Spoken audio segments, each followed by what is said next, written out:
मग मी तुझी डॉटर आहे की नाही?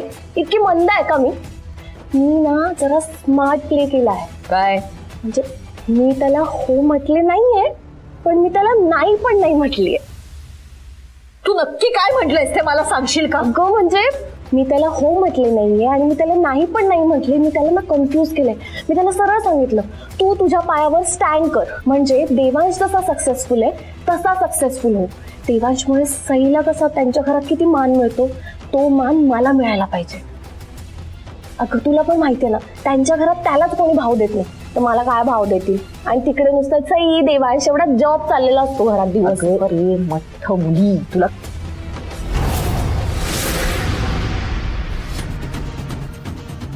चल मॉम, झोपते मी आता. Good night. थांब. आज दिवसभर कुठं होतीस?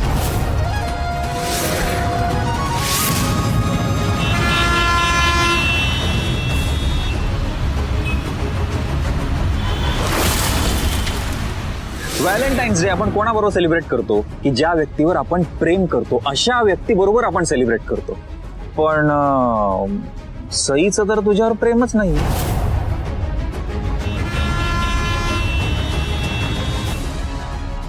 ती सगळ्यांची खोटं बोलून लपून छपून मला भेटायला यायची की नाही? देवांश बाय द वे, ही जेव्हा माझ्या घरी आली होती तेव्हा घरी कोणी नव्हतं. देवांश, देवांश प्लीज तुम्ही शांत व्हा ना. मला एकदा बोलायचा चान्स तरी द्या प्लीज. आणि तुला तर माहिती आहे ना की एक पुरुष आणि एक स्त्री तेव्हा घरात कोणी नसताना एकत्र असतात तेव्हा काय काय आहे. देवांश जरा हळू घ्या ना गाडी प्लीज. तुम्ही शांत व्हा ना. मला एकदा बोलायला चान्स तरी द्या प्लीज. माझं ऐका देवांश प्लीज.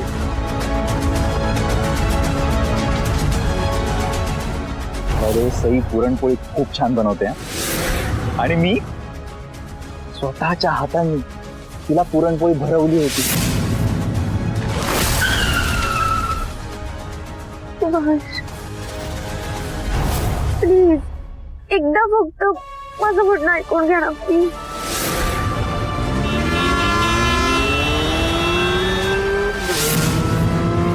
देवांश प्लीज सावकाश घ्या ना गाडी प्लीज. शांत व्हा.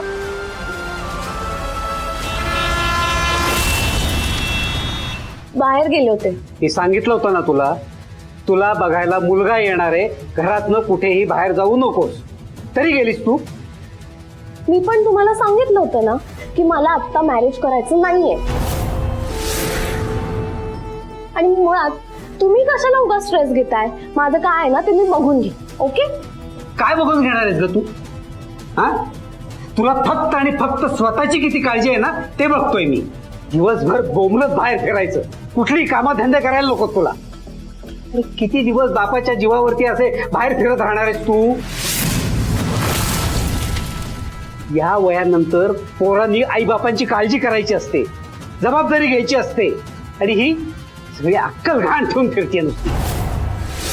अहो बरं बरं, कळलं. ते देवळातलं कीर्तन इथे नका सुरू कर. मी देवळात जातो ना तेवढाच वेळ डोक्याला जरा शांती असते. इथं जर का राहिलो ना तर तुम्हा माय लेकींमुळे वेळ लागायची पाळी येईल माझ्यावर. मधू अरे शांत हो, नको त्रागा करून घेऊस. कसा त्रागा करून घेऊ नको ताई? एवढं सोन्यासारखं स्थळ आणलं होतं मी, या कार्तीमुळे मान खाली घालावी लागली मला. अंजली, खरंच आज घरात थांबली असतीस तर फार बरं झालं असतं ग. हे बघ, मुलगा चांगला नाहीये, तो वाईट आहे, हे असं परस्पर गृहीत कशाला धरून मोकळी झालीस? त्याच्याशी बोलायचं, भेटायचं त्याला, मग आपल्याला ठरवता आलं असतं ना. नकार देता आला असता नंतर. तुझ्यामुळे मधूला ऐकून घ्यावं लागलं. ए आत्या, तू उगाच ना मला ब्लेम करू नकोस. मी ऑलरेडी पॉप्सला सांगितलं होतं की मला त्या मुलाला बघण्यात काही इंटरेस्ट नाहीये. मग कशाला आणायचं त्या मुलाला घरी? बघितलं, त्याचं करावं भलं तो म्हणतो माझंच खरं. मी तुला शेवटचं सांगतोय, यापुढे मी हे खपवून घेणार नाही. काय कराल? काय कराल? मी सुद्धा तुम्हाला सांगते, हे घर माझं आहे. आणि माझ्या घरात माझी लेक तिला हवं ते करू शकते, वाटेल तेव्हा जाऊ शकते, पटेल तसं वागू शकते. माझ्या लेकीवर कुणीही जबरदस्ती करायची नाही. तिला हव्या त्याच मुलाची ती लग्न करणार, ही काळ्या दगडावरची रेख. एक्झॅक्टली. आणि पॉप्स, तुम्ही आणलेल्या कुठल्याही फालतू भिकारड्या स्थळासोबत ना मी वेडिंग करणार नाहीये, ओके? आणि याच्यानंतर माझ्या वेडिंगसाठी स्थळ आणण्याची काहीच गरज नाही.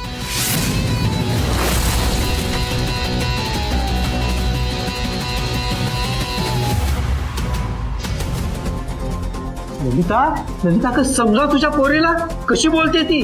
अगं मी तिच्या चांगल्या भविष्यासाठी. अहो, तुम्ही काय घडवणार तिचं भविष्य? तुम्ही माझा भूत, वर्तमान आणि भविष्य सगळ्याची माती केली आहे. आता माझ्या लेकीच्या भविष्याची माती करू नका.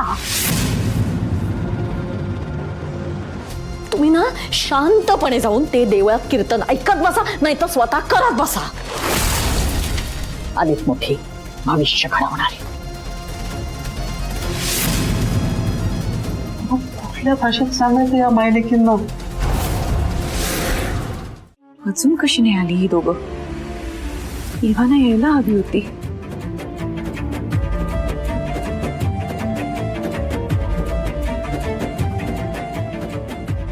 देवी आई, परत काही झालं नसेल ना? नाही नाही, काही नाही होणार.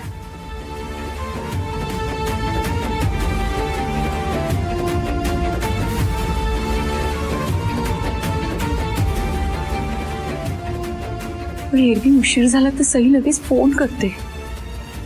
आज तिचा फोन नाही, मेसेज नाही. मी फोन करते तो उचलतही नाही. तो विक्रम, हे दोघं गेले तिथे आला तर नसेल ना? त्यांनी काही घोळ घातला असेल तर? देवी आई, माझ्या मुलांचं रक्षण कर. त्या विक्रमच्या तावडीतून त्यांची सुटका कर. सुखरूप घरी येऊ देत त्यांना.